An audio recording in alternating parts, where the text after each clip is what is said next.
Let me tell you about my friends over at Citrus America and their amazing juicing equipment. They're revolutionizing the way you enjoy freshly squeezed juice. They're at the best hotels, restaurants, and markets. Their mission is simple. Develop a unique consumer experience with on-premise juicing, deliver healthy taste options to clientele, and juice more faster. It's that easy. Citrus America supplies the highest quality juicing equipment and solutions in the industry. So whether you're a small business owner or a large corporation, Citrus America has the right juicing equipment for you. Find out more at citrusamerica.com.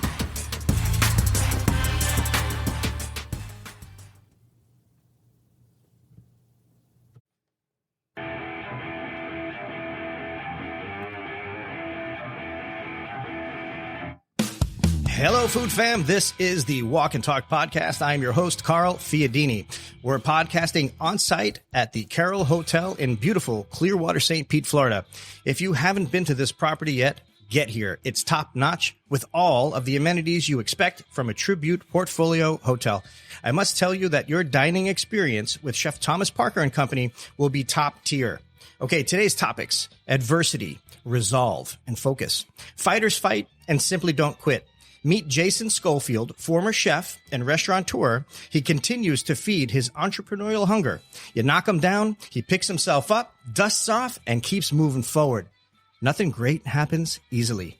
All right, let's dig in. But first, attention, all chefs and food buyers. Are you looking to improve your proteins program with quality and service by the best in the beef business? Well, reach out to Peninsula Food Service. With 25 butchers on staff, their service will dazzle you and impress your dining guests. Peninsula is the largest Creekstone farm distributor in the Southeast United States.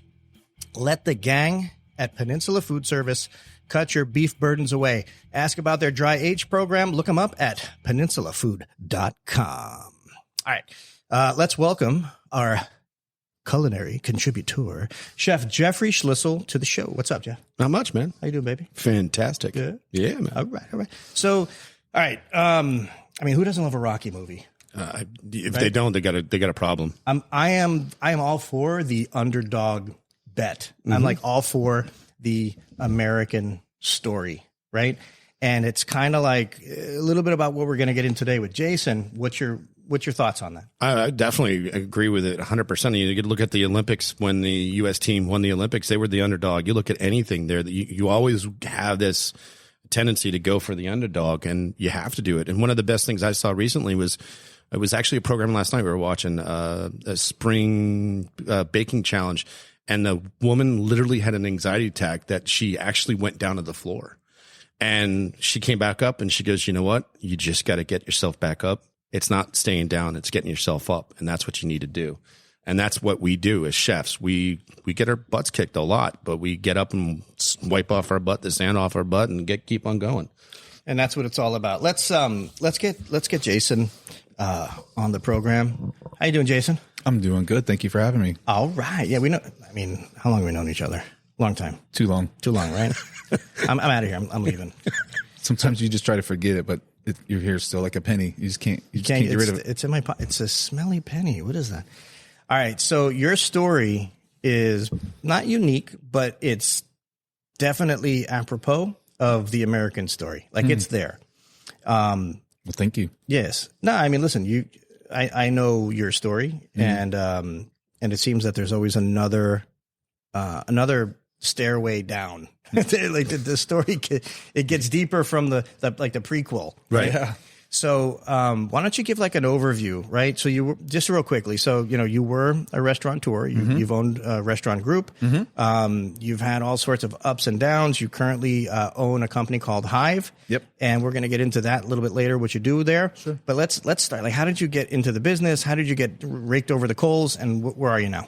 So that's a good question. I started way back with a love for food. Growing up here in Tampa Bay, some of like best memories I ever had were around food. So we would go to all these restaurants with my dad, the Turf, Old Malio's, and we come, Mr. Schofield, your table's over here. And I was like, oh, wow, this is cool. Like around food, they know your name. They bring it, cut your steak at the Turf. They cut my steak as a little kid. And then we go to Valencia. We go to Cafe Pepe. We go to all these restaurants. So we had all these wonderful experiences as a kid, and then we go get ice cream afterwards. So I always had a love for, like, that was me and my dad's time. So growing up, as I started chasing that high, I guess, was trying to chase that good times that I had memories as a kid with dad. And it worked into food, and it worked into being in the kitchen. And then one thing led to another. And then I was there one day and I'm like, I guess this is what I got to do. And so how long you been in the food business? Man, I started making knots at a little restaurant on garlic knots on a little restaurant on Davis Island, Rick's Italian Cafe. I was probably 14 years old and just making pizza dough there. I cooked my first Thanksgiving meal when I was 15. Okay. Yeah. I mean, I've been cooking since my dad would go out with his girlfriends. I was left home with a kitchen full of food, and I just watched, like, throw a little bit of this, throw a little bit of that in there, throw a little of this, and taste it, and it came out good. I mean, a lot of failure though in that. Always. Best learning experience though. You burn a few things. Yeah. Especially if it's not your food cost, right? Yeah, exactly. Yeah. True story. Yeah. So how did you go from hey, I first turkey dinner at 15 to like sleeping in your car, and what was the jump? So I was bright, and I decided one day, like, I want to own my own restaurants.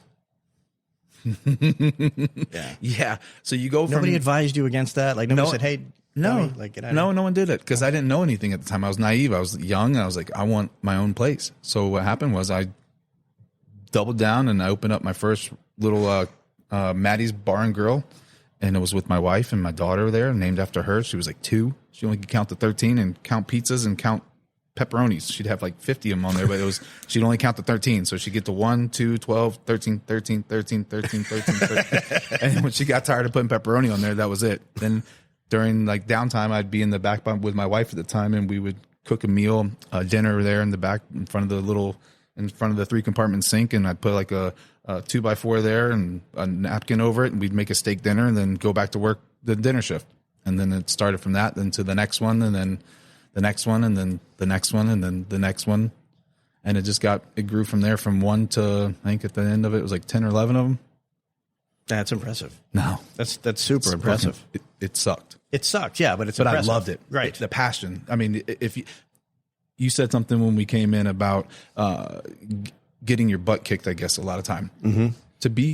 To do what we do every day, and you have 500 covers and it's 8 o'clock and one guy didn't show up, or you were out until 3 o'clock in the morning, it's 8 o'clock and you're rolling in, you can still taste the vodka in it, and you're going to get your butt kicked doing brunch. There's some, I get goosebumps. Look at that. The camaraderie of getting through that brunch at the end of the day and knowing that you just did that, and then you're going to be back tomorrow to do it all over again. Yep. Yeah, it's definitely you're a glutton for punishment, and if you're in this business, especially at that level. Oh yeah, you are just looking for trouble, and you find it. It's there. Yeah. Well, we are a glutton for punishment. We're just wired differently. Yeah, tremendously. I've never met another chef that was not wired similar to another chef. Mm-hmm. Because it's what the good ones, I should say. Absolutely, because there's reasons when you're in the kitchen. It's nothing bad. You can look next to you and you can have a saute cook that he loves just being a saute cook, but he's a 45-year-old saute cook, and there's a reason why he's not an executive chef, and there's a reason why he's not somewhere else, either because he has baggage or he's just happy doing that. 9 times out of 10, it's baggage. Listen, there's really never a time that you have a staffed kitchen, even front of the house too. There's in this business that there aren't records, drug abuse and alcohol abuse, all of these, like the whole gamut of challenges that you would encounter out there that you would, like, most people would just like quit, give up, bury themselves somewhere. And these cats get up every day and do this life, and with the record. And, I remember being around when guys come in looking for a job, and that conversation comes up, and they're like, "Oh yeah, I did some pretty horrible things." Well, they're working the next day. Like, they're there. And they're doing a good job. They're doing a good work. True story. Yep. Some of the biggest things that I ever had when people came in that set the good chefs or the good people that made a career out of this were the conceptual thinkers to solve a problem. Our job as a chef, no matter how big or how small the thing is being able to, there's always a problem. There's always a meltdown, and you have to solve it. And the customers sitting in the front, they just want their food. They don't care.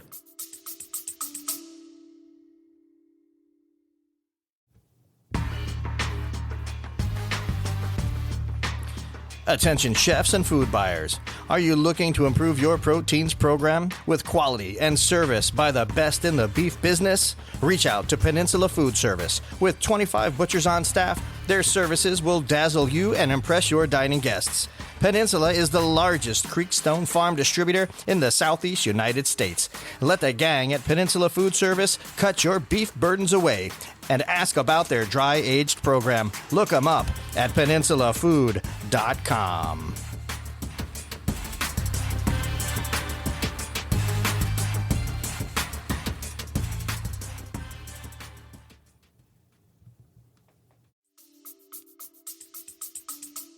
And what's the biggest thing we always say?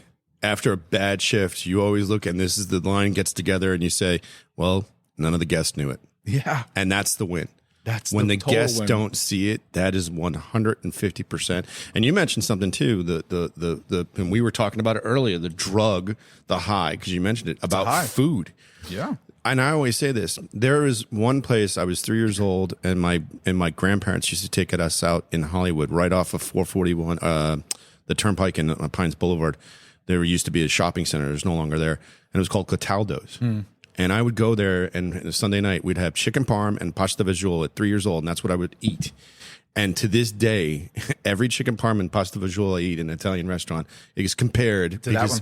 It's food is magical. It can transcend you back. It's nostalgia. That's what the thing about food is so good. You can smell something that takes you back. And you're like, oh my God, that's Nona. Or like, I see a sugar cookie. I don't care what time when I would see my grandmother as a kid, God bless her soul, she would always have Christmas cookies, sugar cookies, decorated Christmas. I don't care if it was Easter. I don't care if it was Thanksgiving, if it was my birthday. It was every time I came, there was a plate of Christmas cookies. And I think she just loved it. But every time I see that, it's like, it brings you back. You can smell, you can taste. But you know what's crazy about that when you catch that piece of nostalgia is how fleeting it is, how fast it, like you go, and it's gone. It's amazing how that is. Yeah, and that's what food does for us, because it not only brings you back, but it brings you back to that whole time period, that gathering, that communal, family getting together and eating, and like you mentioned, going to Turkey. And I guarantee you, there's smells that transcend you back to Turkey too, or food for that matter. So I'm going to go off subject for a second, and it's on this. The philosophy of my food is when you're sitting there cooking, I don't want to have that fleeting moment of food like, oh, this was this. I try to go from the appetizer to the next, where it travels, whether it's an ingredient from the first that gets into the second, whether it's a spice from the second like to the lineage third. A lineage. So you never lose that, because I don't want to lose that high. It's like a drug. I mean, you do that first crack and then like, oh, not that I've ever done it. This is what I've heard. I've never done crack, but they say you're always chasing it. So this is the judgment-free zone, by the way. Just so you know. It's like Planet Fitness. Let's get some shots and I'll be fine. But when I do my food, it has to go from the beginning. Look at my goosebumps; they pop up because I get so much passion about that. So from the very first of it to the very end of it, to the dessert, to the final drink, there's something that goes from each of them, because I want that high to stay as long as I can. So I want you to take that journey back with me to my Nona's house, or to my meal in Turkey, or the dinner I had at Clicchio and Sons in New York. Like that whole little experience. Like, how can I bring it? And I want to do that with the food. And what got me burnt out of it is that I would come with that passion every day. I wanted to know how to make the ketchup. I want to know how to make the mustard. I want to know how to make everything. So if apocalypse happened, I knew how to make my tomato paste, whatever it was. That to me is a chef, taking that passion, that drive. Not just someone that can bang out and cooks. Those are great. I wanted to know everything I could know, the science behind it, but learn it all, and just that passion. And it just, people would come to work for me, 700 employees, and people come to work and they would just want to go home and not have that same passion anymore. It's like, what am I doing this for? Why am I pouring all my heart and soul and time into you? And you don't even care. It's just a paycheck to them. It is. But to me, it was like, I was geeking out. I was like, I love the guys that on my thing that would just carry the little notepads and write down everything. Like, what are you writing down? What'd you get out of that? Notepads make me so happy. It's like a little brown journal. It's like, I love the guys that got the strap and the rubber bands around it. They put in their back pocket. Like, he's a chef. Like, how can you tell? He's got a little pad in his butt. Funny you say that. Literally behind you in my front pocket of that bag, there is a notebook. Yes. That I carry around with me. So if I don't remember something, I jot something down. And then phone is great too, because you can talk to it. I'm not gonna mention the name. You know who they are, and I don't want to talk about them. Okay. On air like that. They were wonderful. Wonderful. One of my best salespeople. Right. I hired this person because they had this fat notebook. Nobody ever brings a notebook to an interview. Now, and I don't do interviews on property. I go off to a coffee shop and I'm going to hold you for like 2 hours because I'm going to dart you with questions and I'm just going to listen to you. And this was for sales, right? So I want to see how you interact. I want to see how you pivot in conversation and the whole thing. This person had a fat notebook and was taking notes the whole time. And, it's not that I talk slow either. At the end of this, I said, I noticed you've been taking notes this time. I said, may I just kind of like peruse that? Can I kind of check it out? They were like, yeah, sure. Wow. I was so impressed. Hired on the spot from the notes. Like they would have, it was from the notes though, man. Like I am so onto that. Well, I mean, one of the things that I do to learn about communication, because it's one of the hardest things, verbal or physical communication, is how important it is to listen to somebody. We've talked about, we have two ears and one mouth. And taking those notes, it's a sign of respect, but it's also a care. Yeah. And I think it's funny, when I used to go into different restaurants, whether it be the chef or whether it was a line cook, I would draw the map and all the cooks would be like, what are you doing? I'm like, I'm drawing a map. Well, what are you doing that for? I'm like, because when I come in tomorrow and I set up, I'm going to know where everything's at. By the time, By the time second or third day, I knew exactly what my prep needed to be done and what I needed to do and get going. So if you're a chef out there or somebody who's inspiring to be one, take that with what Carl just said and what Jason just said. Just do that because it's amazing, huge. Not to mention it improves your workflow, your work. It's muscle memory. Yeah. Basketball players do it all the time. They do a little thing. They shoot. When I'm reaching for my pan, I have a tong and I have my napkin. I can use my tongs to grab my saute pan, grab my little things. And if everything's there, I can just do it without even moving. So you just get in like a rhythm. For those of you who aren't watching the video of this, so sorry. Jason is literally doing what he was just saying. Like he's got his tongs. He's grabbing air. He's grabbing air with tongs that are in my hands that I still remember. Even though I just want to give some props to Mr. Producer over there, John. He did tell me after he instructed you to not speak with your hands, and it's my fault because I'm moving my hands, but everyone knows I do that. But you're over there moving your hands and talking about stuff, but you just like turn to the side. I feel like moving here. I got my hands crossed. You see what I got don't here? know what to do with my hands. I have some hidden. Yeah, it's good. Okay. You slept in your car? No, was it the car or it was under the counter? So when I came back, I went through a divorce. And the reason, by the way, but let me just back up for a second. The reason I want you to talk about how you got to not living in a home, right? Like at a house. Sure. Because this business in particular, but in general, people who are driven and people who are able to navigate adversity, they win. In the end, you win, even though you get slammed in the face, and even though you get swallowed by. You find a way to pop your head up and win. We call that meerkat. Yeah. Okay. Or glutton for punishment. Yeah. I don't think it's a glutton for punishment. I think if you have that tenacity and that gusto to go and do it, because, listen, people tell me all the time, why are you trying to open a butcher shop? Why are you trying to open a market? Because I haven't done it. Yeah. And I want to. And the niche I have is different from everyone else. And Brenda's another one. The bakery, right? Yeah. You said that she had lived in her car too when she had opened. So you see these people that live and go through the adversity, and you hear their stories about, well, when I was doing this, like Sean Brock and your story. Oh, yeah. And there's so many other people out there that go through this adversity, but look where they're at. Yeah. Jason, I want you to talk about it. The business is hard. It sucks. And then what happens is you get a divorce. Relationships get, engulfed in everything negative possible. Anyway, run through it. So when from the first restaurant, marriage, everything was great. Divorce, leaving the house in New York. I want to come back down to Orlando. Someone's living in the house that we had here in Orlando. So guess what? I'm living in my sandwich shop. For the 6 months I got here in February, and then they were in my house until September. So from February to September, I lived in This and That Eats on Orange Avenue. I would go to the YMCA and shower and play basketball. I'm not allowed there anymore. Wonder why? Basketball, I knocked somebody out on the court playing basketball. Yeah. But other than that, it was his fault. Anyway, so he walked in my fist. He deserved it. He did. So I would go in there and I would pull out the cot. from behind the mega top, and I'd lay down there behind the counter so no one could see it, and then I would just get on the computer and do my stuff. Wake up in the morning, put it around there, go down the street, get coffee, walk back in there like I opened it up, and did that for 6 months. And then it went from the next and to the next and the opportunity, and then more. What was going through your head mentally? What were you doing? Like there was no. How were you trying to go through it? There was no other options. I mean, did you wake up in the morning and punch yourself in the face? No. Like, how did you?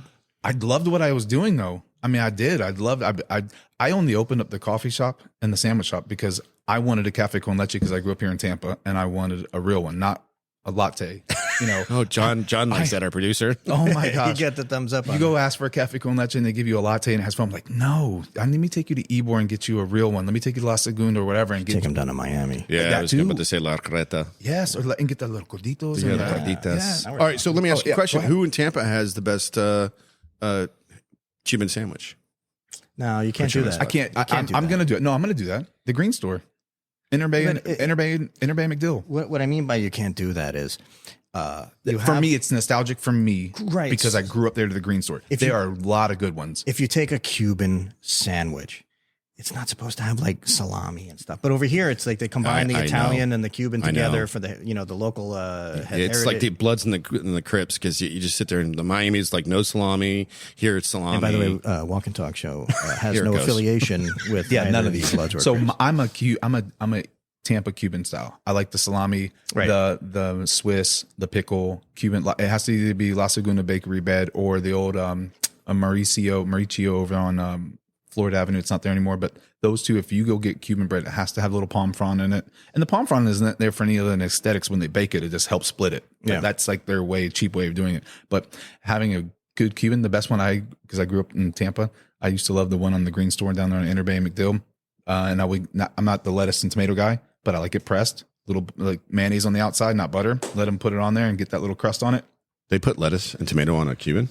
People don't know. They put that on here. That's what I'm saying. And that is still a delicious sandwich. It's a great sandwich, but I don't want that on a hot pressed sandwich. No. I want the cheese oozing out. But I like so when back to the sandwich, I opened up the sandwich shop because I wanted the sandwiches I wanted to eat. I wanted the coffee I wanted to drink. I wanted the smoothies that I wanted. And I wanted the food, and I wanted to give people a little bit of what I wanted. So I took a little things from places around Tampa that I grew up, or places around that I traveled around the world. And I like this potato salad. I like this accoutrement. I like this over here. I like that style. And I put it all on my own. So I took things from London. I took things from Turkey. I took things from Mexico. I took things from South America. I took the food that I wanted and did it, and people liked it. And that's admirable and how it should be. And by the way, I just want to, I can identify, right? So Walk and Talk Podcast is part of Walk and Talk Media, which we have videos that are streaming, internet, magazines, all sorts of stuff. The magazine part, people ask me, why are you doing a magazine? Like, I wasn't getting any press, for the show. So I figured, you know what? Let's make our own press. We'll do our own advertising, quote unquote. Yeah. So anyway, I get what you're saying. And but not only that, he's got his own personal chef that cooks and barbecue. Brings it to the shows. Oh gosh, I need one of those. Yeah, in my life. where's he at today? I already told you it's soaking. So. Okay, all right, So- all right. You said this earlier that you want to do the butcher shop your way and stuff like that. Well, my next concept will be a barbecue place. But I got to work with some really cool people on barbecue. I didn't get to do like the Austin thing like that, but Chef Brian Paulson, he's amazing. Yep. Like the science behind it, like with the pellicle and letting it do stuff and then putting the rubs on it, letting it do. I have so many notes and journals of like how I want to do barbecue differently and elevated. Like I'll geek out on it. Are you saying that you're gonna? Yeah, I will. I'll do a barbecue place. I'll do it in the next probably 3 years. Hey, let me ask you a question. He'll have to come to the butcher shop and try my barbecue then. I'm good. I'm down. I'd love it. Yeah. No, Well, I'll invite you over to the house. We'll do it because I've got. I'll bring the bourbon. Okay, done. Yes. You're not invited, Carl. You're definitely invited. Oh I my like God! you. Let's see what happens here, man. Like, Oh, that's I tell you great. what, Chef to another I'm chef. like Rodney You're not ready for Dangerfield over this. this. You're not ready Well, for no. this. Last week they got bacon, and John said it lasted less than 2 days. Less than 2 days for bacon. It's bourbon infused. So I had a company in New York called Two Chefs and a Bourbon, and it was just like that was it. It was me and a chef, and we liked bourbon, and we just sit there and just come up with crazy ideas of food. 2 chefs and bourbon. Imagine Christoph here. I'm still in my feelings here. Okay. All right. I haven't caught up to this part. Oh, All right. Oh, God. We'll have to get him some more bacon. yeah. We'll do something. You didn't even eat the bacon yet, have you? No. You know why? No. There's no excuse. It's bacon. No. It was a gift. No. Listen to me. Okay. So I'm very fortunate and blessed. When I moved up here, when I moved my family up here from Miami, I took my Cuban mother-in-law. Oh, no, you don't see it anymore. You don't cook at all. Yeah. Correct. Yeah. So I got you. It's okay. Yeah, nobody cooks except her.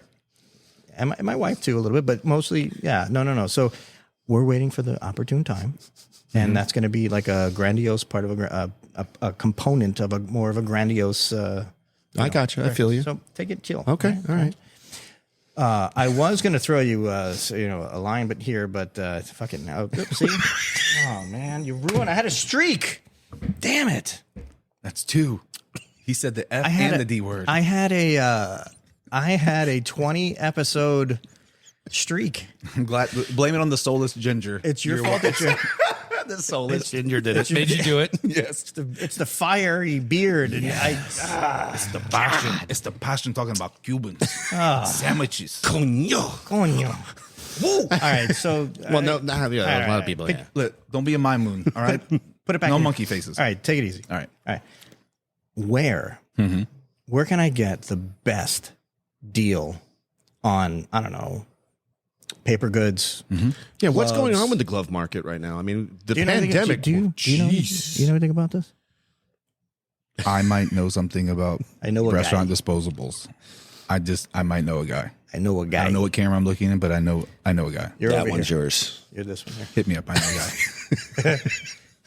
Oh, wait, so you're saying it's you? Oh, it's me. Yeah, Oh, it's okay, definitely okay. me. So you got out of the restaurant business as I did. restaurant person Yes. on the I get front lines. The back lines, front lines, in the trenches, and then kind of transitioned. I didn't want to be. I did a consulting thing for a while, and I wanted to leverage everything that I learned to help the smaller mom and pop places and the buying groups, the GPOs, the things that are out there that are readily available, but most restaurants didn't know.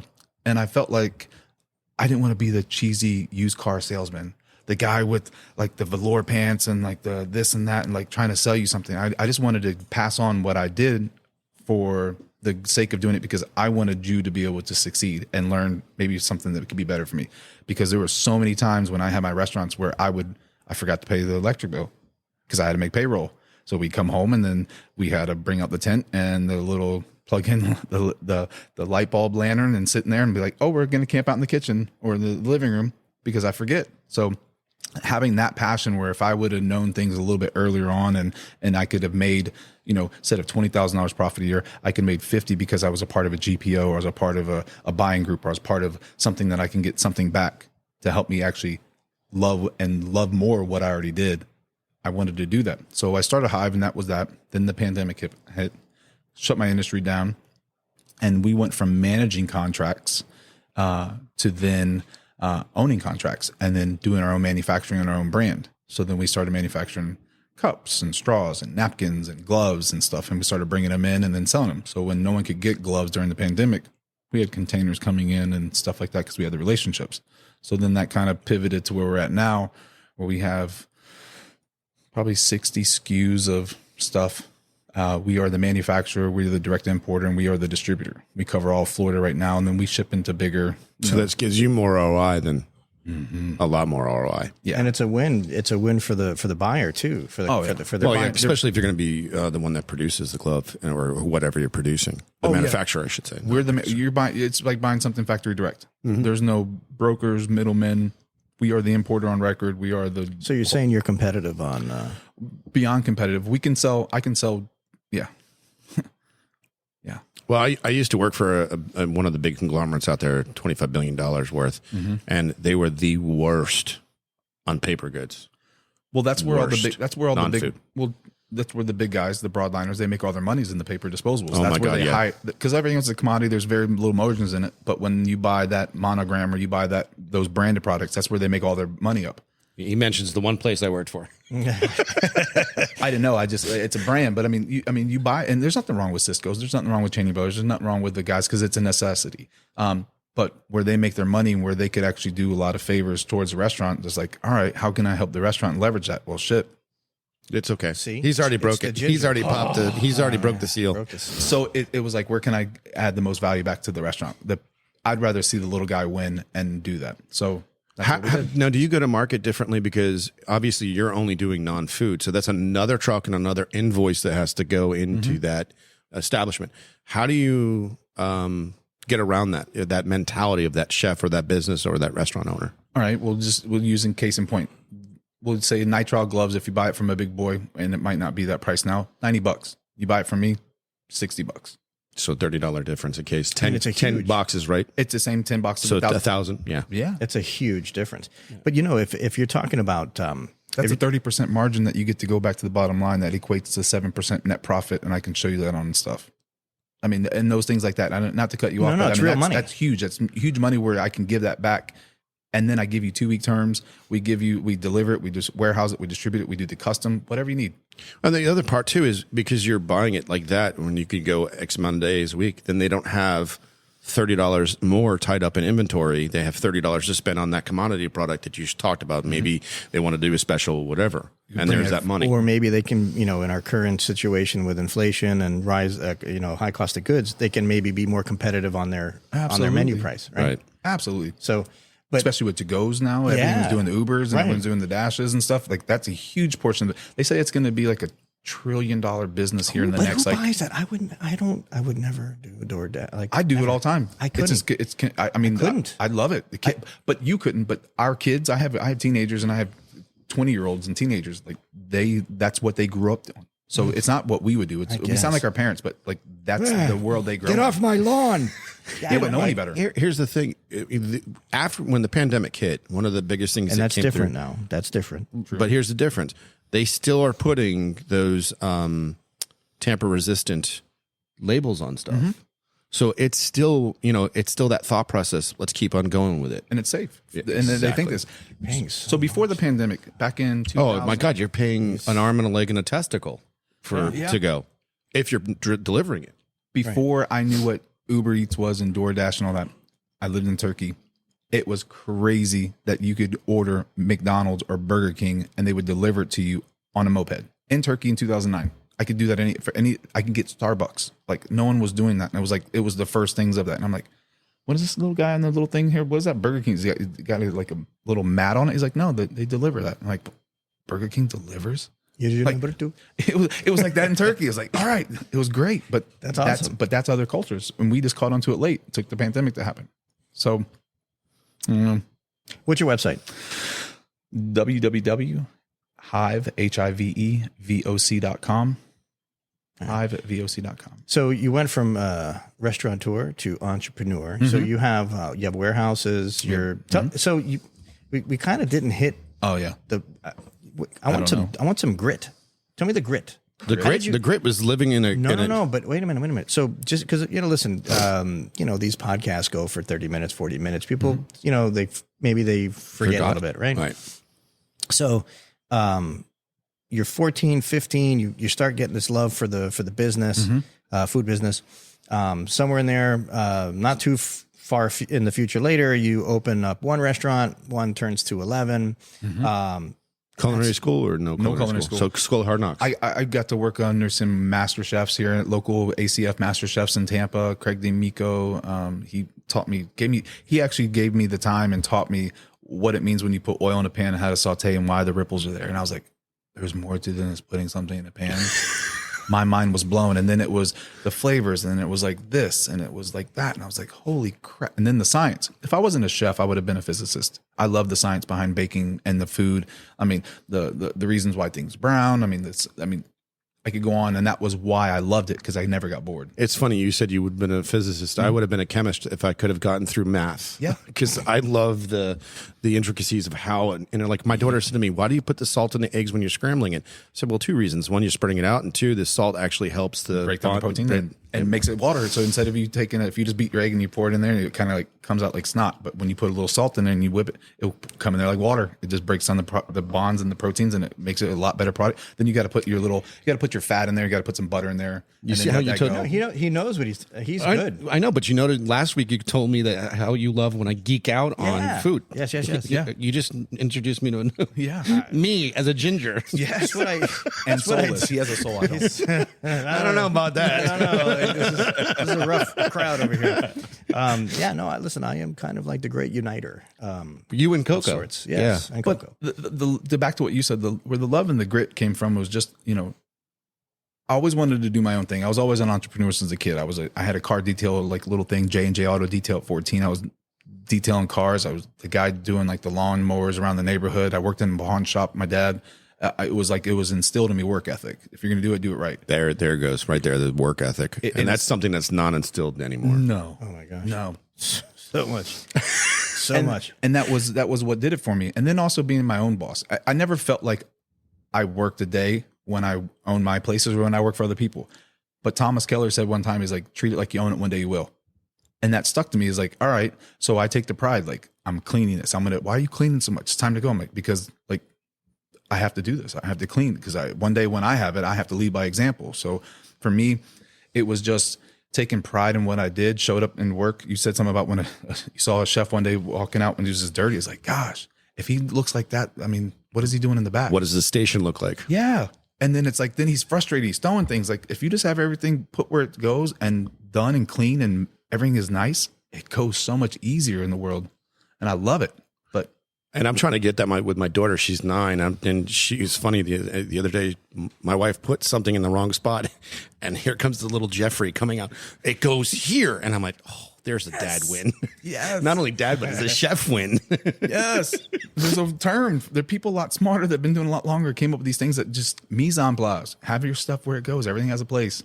Yeah. And it drives people. And that's the difference when people are not in the industry. And then you come to somebody's house who's in the industry. Mm-hmm. Like your pantry looks like Publix, or your pans, pots, they all have where they go. And they're amazed. Like, where's this? Oh, it's right over there and here. Well, how did you know? Because I put it away. Well, it's on my schematic. Yeah. It's on my picture. Yeah. That's it. Right. I get it. That works. Yeah. And some people call it OCD. Some people call it control freaks. We just call it chefs. All right. I'm going to ask a chef to another chef, since we have like a chef man's going on here. I like that. Chef man's. How many, out of all the dishes you've cooked and of all the amazing things like that, how many that you actually really like proud of, like that you can say like, lately there's been a couple actually. That's actually a really good question. Yeah. we are our own worst critics. Yeah. Oh yeah, definitely. 100. Like, I will say that's what makes the good ones good. But people who aren't you're artists, pushing yourself. Yeah. Before you answer this question, and you're gonna answer this question, but people who are artistic in some way, autistic? No, art. Okay. Artistic. Sure.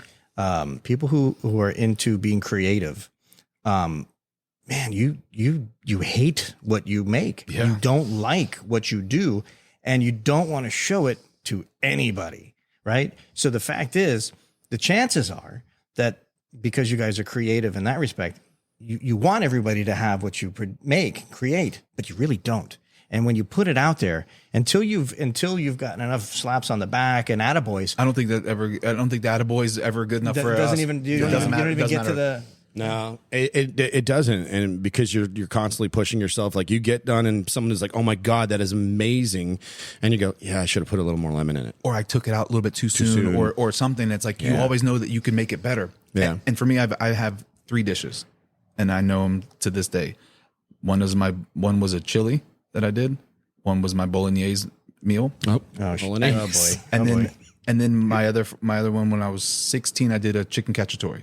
I took a recipe out of, it was like All Recipes or something. It was like one of like, I don't know, it was a Betty Crocker like paperback book. It was a hardbound book in my dad's thing. And I did it. Someone pawned the book and I took it out and I took it home and I did chicken cacciatore. And I still remember the flavors to this day. It was crazy. And then my chili, I did like a whole, like did the bone marrow and like did everything around and sweated everything in it. I took it to the next level because anyone can open a restaurant. Here's some advice. If you want to open a pizzeria and you want to be the guy, don't be like the guy down the road. you have to find what's different and do something different, because people don't buy what you do, they buy why you do it. And they can taste the love. They can taste, people say they can't taste food. You can't taste love. You can't taste emotion. I say bullcrap. That's a lie. You can taste the love and the passion someone does in their food. So if you want to do something, if you want to make a sandwich, you want to do a pastry, you want to do whatever, do something different than anybody else did, and just like stay true to who you are. Don't do what everybody else wants. You know, you got to make money, but like just do something different. Make it better. Not necessarily make it better. By make it better. Like, for example, look at this podcast, right? We're not in a studio, and it's, you know, it's not like, I'm sitting on $1 million or something. No, you really are. The restaurant was up here in this restaurant. Yeah. Probably but the view alone is worth that. Yeah. So but the point is, I went out and I spent pretty penny on equipment, and, you know, just so we can have the opportunity to put out the best product that we can.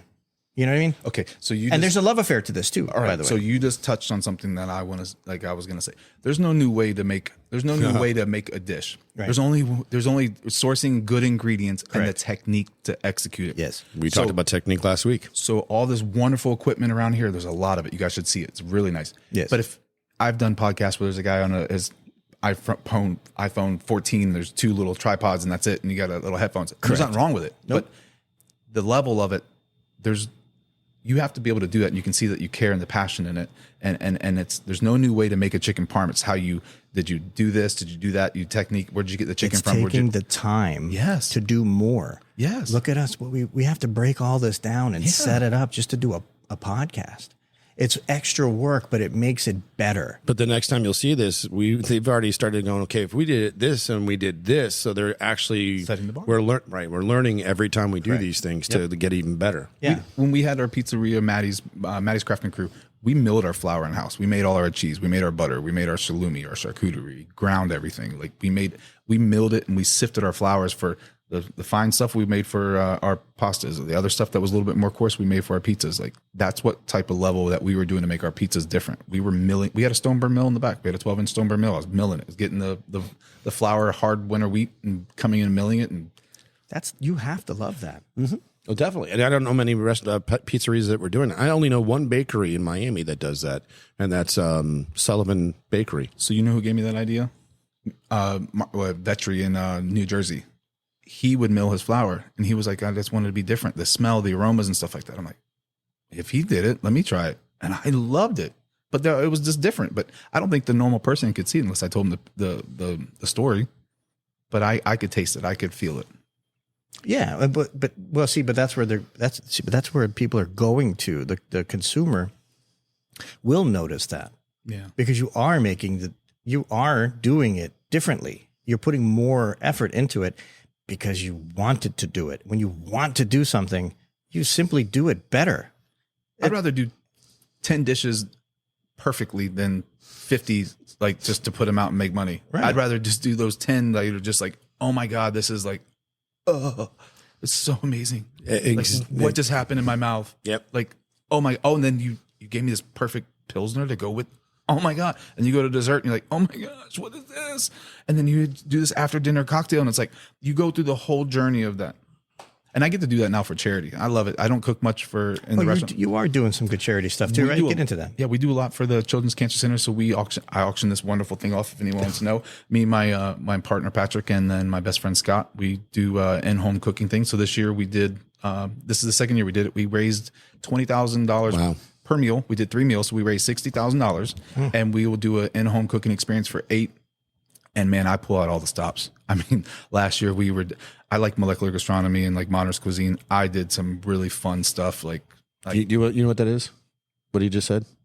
Yes. Okay, because I would translate. No. Well, listen, translate. So modern cuisine or molecular gastronomy, that's the stuff we play with. That's El Bulli for an Adrian. Yeah. That would be the only thing I would have to say that changed our industry. Oh yeah. That's the only thing that could change food the way like the olive sphere. That would definitely the olive oil sphere. I was doing that. Yeah. We did a New York strip of Wagyu number 5. We would sous vide it. We take it out. We would cryo freeze it, and then I would fry it, cryo freeze, and then we would do that, and I would fry it in beef talon. So from the top of the meat to the bottom, it would be perfectly pink from the top to the bottom, and you couldn't get that if you took it out because it browns.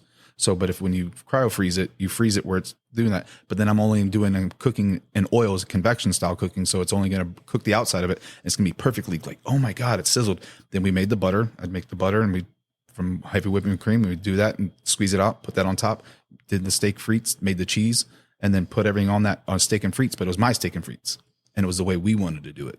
And it wasn't like, and I loved it because anyone can get a steak and frites. But like those are fries, just I'll translate. Yeah, like a roster. But I like food like that and just doing it differently. My brain geeks out on like how to do things different. But you actually, and I'm going to quote Ivan Orkin. It's you cook the food you want to, and you're not going to apologize for it. And I think I just learned that at 51, and I'm 52. So I just learned this last year. So, I mean, it took me a long time to realize I need to cook the food I want, and I don't apologize for it at all now. Yes and no. I learned this the hard way. I had a restaurant. I went to a new area. We opened it up, and I was like, I'm going to change the way they drink cocktails. I'm going to change the way they eat food. And boy, oh boy, $500,000 later, we went back to Budweiser and Busch and 20-cent wings. Got to know your audience. But I didn't get to give them the food I wanted to get. But the other restaurants we did. But it was a hard lesson. So in restaurants, you have to know your audience. But when you get to be famous and stuff like that, you can cook the food you want and say whatever, stick it to them. But well, I mean, he did it out of 8,000 ramen places. He's number one, and he's an American, a Jewish kid from Brooklyn. I love good ramen. Have you ever eaten in his restaurant? Not yet. Worth the trip up to New York. So we're going? Oh, sure. Down. Oh, I'm down for that. We're going to take the podcast on the road. You heard it here, guys. You heard it here first. Episode 100, we're going to have ramen. I don't know when that'll be. Not that long away, but 74 more to go. Yeah, so that gives us time to plan. Yeah, what are we on? This is 27. All right, so it might be like episode 27. 60 or 70. Like that. We'll try to do something. We're pumping out like 2 a week. Or I can do it remote. I can go do it from Zoom. Be like, this is so good. You guys should be here. We don't do that. Oh. No. It hurts the quality too much. I can just call in and be like, we have a special caller on the phone. But I'm eating ramen. I'll do a call. We'll do a call. He'll do a call in. Yeah, we have the he and I will be up there, and you can be here. I'll FaceTime you. Yeah. I tell you what, man. Like, we'll put the cameras right here in front of the phone and be like, that's us. And I'll be honest, his restaurant is is literally half the distance to the bar and all the way back to that wall and the window here, and that's it. There's like 30 seats. That's it. There's a place in Orlando that does. He's like the third time he's been recognized for best chef of the South. He's got like a Japanese style sushi place, killing it, and he's got a place that's the size of like this little enclave we're sitting in. Yeah, there's actually Ichikuru in Seminole Heights. Ichikuru is actually a really nice restaurant. They got good ramen. I like Domusco over there on Kennedy by Channel 13. That's my little go-to place here in town. I haven't been in there. Yeah. Guess we got to go. Yeah, we should. Yeah, we can check that out. Yeah, definitely. Yeah. Next week before we go do the other thing over in Orlando. Yeah, maybe Monday or Tuesday. Maybe. Yeah. All right, there we go. Done. As long as he can come. Yeah. And John. I mean, John wants to come. We'll bring John. At this point, it's am I even allowed to? Probably not. There's a chef man's going on here. Can I hang? Can I be down? Can I ride? I mean, what are we talking about here? I mean, we did talk about like we need to do this with like bourbon and stuff and do this later, but like wait. Oh, yes. I just want to talk about. So you mentioned bolognese before. Oh yeah, you did. So yes, I did. A very good friend of ours. Her name is Coco Frey, and she works for a company called Quorn. Quorn, and basically they do meat alternatives. What is what's it called? Myofiber, it's mycoprotein. It's a fungi based protein, right? So they do these. They do like these pieces, right? And it's this fungi. It's really really good, and a chef for an alternative meat can do anything with this stuff. It crumbles. Yeah, it inhibits the flavor that you're cooking with. So if you're making a bolognese, she's way ahead of the curve. Yeah. Because that's where in our lifetime, that's where. Well, hold on, check this out. Oh, sorry. Yeah, no, but hold on, you're right. What you're saying there. So where we are here at the Carroll Hotel with Chef Thomas, great guy. Yeah, absolutely. His culinary is awesome. Off the. No, here it comes because he's been talking about it. I can't wait to try this. His bolognese is like tops. Probably the best bolognese I've ever had. Okay. Oof. That's a bold statement. I'm telling you. I've had Now some listen, pretty listen, cool stuff. listen. Everybody has their tastes and whatever, but best I've ever had. Now, American bolognese or bolognese like Italian? Time out. Let me finish. I gotta get this thought out. Okay. So on an episode or two ago, whatever it was, It's made with gravy. Go ahead. Shut up. Okay. Shut up. So what we're gonna do is we're gonna get the. I got them yesterday. Yeah, I got mine yesterday too. So we have the product from Corn. We're gonna do a meat alternative bolognese challenge. So it's gonna be Chef Thomas. Oh. Yeah, This you guy. want you in? No, you're in now. Oh, you good. You brought it up. I'm I've been holding his back for I don't know 20 minutes now. 30 minutes ago. Perfect. I'm in. Yeah. So Has to be 100% plant based. So if you put ricotta, you better be plant based ricotta in it. Plant based cream. Does it have to be 100%, or is it just with the? Listen, if the challenge is to take a meat alternative and make it into a vegan dish, then it has to be 100%. I'm gonna have to do a little homework because I haven't played really. I mean, plant based ricotta. I have to figure out how to make that. I can make cheese all day long. We'll talk off. Okay, I got one for you. I can make cheese all day long. All right. So I'm thinking at least 4. Okay. I'm in. Chefs, right? Yeah, we need one more. Well, Alex or Jonathan, if Yeah, Jonathan can get back to work. Right. Yeah, we can do that. How about we get Chef Adam? I can ask Chef Adam from Ferbici and Boulan, and he's police. a corporate chef. Yeah, police. Yeah, I just saw him yesterday. I saw him yesterday too. Did you? I was down there at Boulan. At Boulan, yeah. With them. How beautiful is that? He's got it going on, man. Man. Oh, yeah? He's got it. That's Nice. definitely. We'll be there next. I'll be there next Wednesday. I love for that. dinner. I have obviously they're not even really open exactly yet, but Chef Adam, he's down. I'll talk him into it. and he's the only thing about Adam, and I'll say He's this, an amazing guy. he's awesome, but he doesn't like the cameras. And We don't have to have him like the cameras. No, we're gonna. Dude, are you kidding me? He's we're gonna I make mean, the thing he out of doesn't this. have to like him, as I'm saying. Oh, He doesn't have no. to like him. Like I'll make him do like a couple. We'll do a couple shots beforehand. I'll like do when it. you shake his hand, it's like this. He's got yeah. He's like, hey, let me shake it. One of his fingers is like 2 of mine. Yeah. Oh, wow. Yeah, He's like the grizzly guy bear. from Fletch. He's like a grizzly bear. Yeah. Yeah. Nicest guy. Good salt. From But the earth. he's such an amazing human being. He's a good dude. He's really a good. Awesome. I'm So getting back to your question that you said I had to answer, I got my yeah. one. Dude. That's right. So Sorry. So one would be I was first starting out and I was doing something and my mom and dad were out paying a condolence call to a friend of the family that had How old passed were you? away. I was 16. And Okay. I ended up doing like a fried brie with herbs and pistachio and a blueberry reduction. And then I made a filet mignon with a Marcella reduction and some other things. And I got really pissed because they came home so late. So I just threw it all together in one plate. And my dad goes, that is the best goddamn meal. And I'm not kidding aside, up until his death, that was his favorite goddamn meal. Wow. And to me, I was just like, things happened by accident. That was one. I think that inspired you, though. Yeah, definitely. I think my plant-based, I would have to say the hearts of palm, that's the bone marrow. I absolutely love that dish. Great combination. Yep.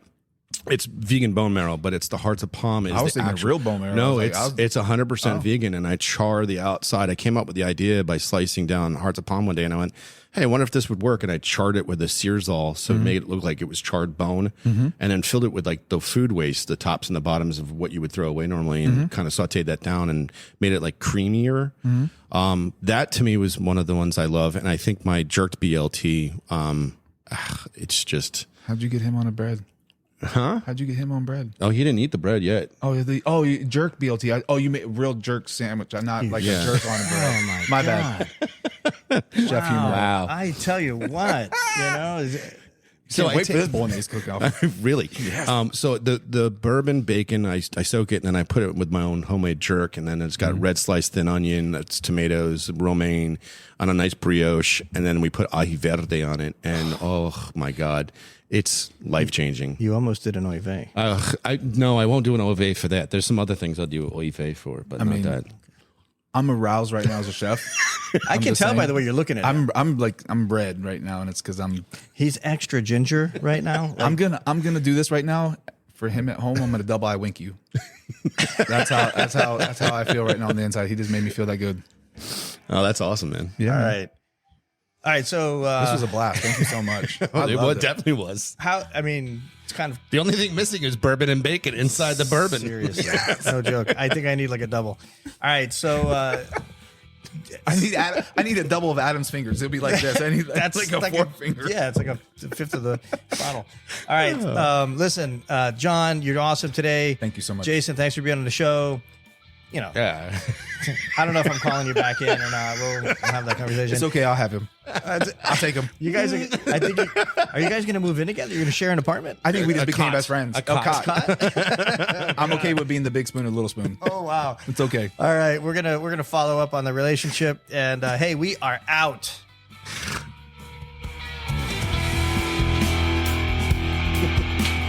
I like that. That was fun. Yeah.